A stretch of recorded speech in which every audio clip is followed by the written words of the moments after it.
সবাইকে আসসালামু আলাইকুম। আমি প্রথমে ধন্যবাদ জানাতে চাই আমাদের গণমাধ্যম কর্মী, আপনার সাংবাদিক ভাইরা, বোনেরা এবং যারা আসছেন, আপনাদেরকে আমার অন্তর থেকে ধন্যবাদ।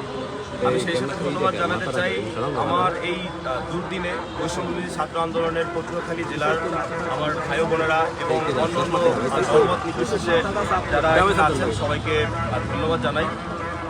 আমি যেটা বলতে চাই, আপনারা সবই জানেন, আমি জুলাই আগস্টে ফ্রন্টে থেকে আন্দোলন করেছি বরিশাল বিশ্ববিদ্যালয়ের সামনে থেকে। সেটা দেশের মানুষ, দেশের সবাই জানে, আপনারাও জানেন।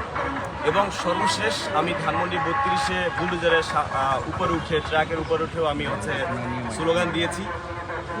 ওটার পরেই আমার মনে হয় স্বৈরাচার তো বলে দেওয়া হবে।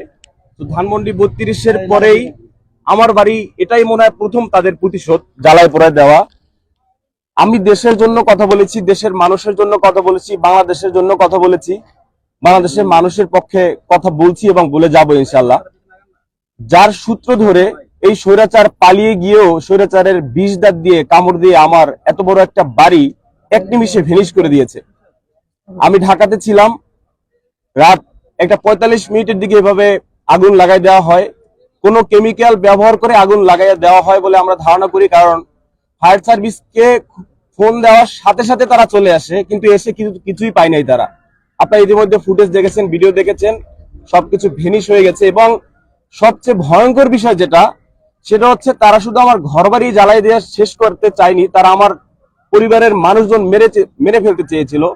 কারণ আমার বাবা যখন দেখে যে আগুন জ্বলে, তখন সে দরজা খুলে বের হতে চেয়েছে, সে বের হতে পারেনি। দেখে যে দুই পাশে দরজায় বাহির থেকে রশি দিয়ে বাঁধা। তারপর আমার বাবা ঘর ভেঙে, দরজা ভেঙে তারপরে বাইর হয়। এর চেয়ে আরো ভয়ঙ্কর বিষয় হচ্ছে, কষ্টের বিষয় হচ্ছে, আমার বাড়িতে আমার মা বাবা, ভাই ভাবি, অনলি 4 মান্থের আমার ভাতিজি ছিল, জাস্ট 4 মাস এবং 4 বছর আমার ভাতিজা। সবাই আজকে আমি কিছুই পেতাম, আজকে আমি যে আপনাদের সাথে কথা বলছি, আজকে এজ এ কাফি এতিম থাকতাম। আমি কিছুই পেতাম না। আপনারা আমার বাড়িতে গেছেন, দেখছেন সব কয়লা, এরকম কয়লার মতো আমি পেতাম। তো রাখে আল্লাহ, মারেকে আল্লাহ বাঁচাইছে, তারা বের হতে পারছে। তো এই দিক থেকে আজকে আমার সাথে এটা হয়েছে। আমরা যারা বৈষম্য বিরোধী আন্দোলন করেছি, জুলাই আগস্টে আন্দোলন করেছি, 32,000 ছিলাম, আজকে আমার সাথে হয়েছে। আমি খুব ভয়ে আছি যে আমার সহযোদ্ধাদের সাথে এটা যেন কখন হয়ে যায়। তো সেইটা যেন না হয়, সেই জন্য আমি 7 দিনের আলটিমেটাম দিয়েছি এই সরকারকে। এই সরকারকে তো জুলাই আগস্ট আন্দোলন করে আমরাই বসাইছি। জি ভাই, কথা বলতে হবে। এই সরকারকে তো আমরাই বসাইছি। স্বৈরাচারকে সরিয়ে দিয়ে এই সরকারকে আপনি আমি, কবি সাহিত্যিক, জার্নালিস্ট, লেখক, আমজনতা সবাই মিলে আমরা বসাইছি।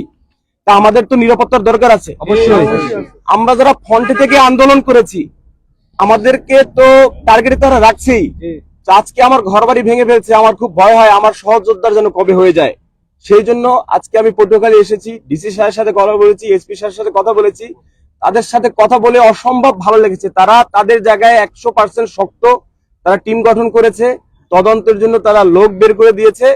সেই সাথে আমি এই সরকারকে 7 দিনের আলটিমেটাম দিয়েছি। আমি 7 দিনের ভিতরে যদি স্বৈরাচারের দোষরদের আইনের আওতায় এনে যথাযথ বিচার না করা হয়, 7 দিনের ভিতরে যদি আমার এই পোড়াঘর সরিয়ে পুনর্গঠন যদি কাজ শুরু না করা হয়, আমি একা রাজপথে লড়বো।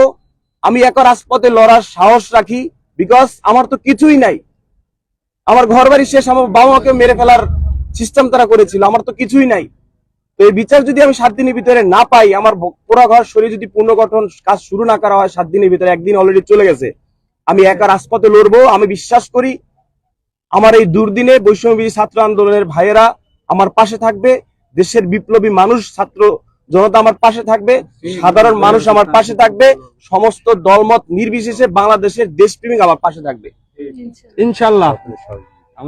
এবং আপনাদের সাংবাদিক ভাইদের সহযোগিতা, আমি এখন পর্যন্ত অ্যাক্টিভিটিস যারা দেখেছি আমি মুগ্ধ। আপনারা সবসময় আমার খোঁজখবর রেখেছেন, আমার পুরো বাড়ি আপনার গিয়া মানুষের কাছে তুলে ধরতেছেন। আপনাদেরকে অন্তরস্থল থেকে ভালোবাসা এবং দোয়া, এবং এই মিশন শেষ না হওয়া পর্যন্ত আপনাদেরকে পাশে চাই আমি, এবং প্রশাসনিক ভাইদের সুন্দর দৃষ্টি আকর্ষণ করছি আমি। এবং আমি এখানে কথা শেষ করছি। এই পাশে হচ্ছে আমার বৈষম্য বিরোধী ছাত্র আন্দোলনের ক্ষেত্রে আমি একজন ভাই কথা বলবে, একটু কথা বলে দেওয়ার সুযোগ করে দিই।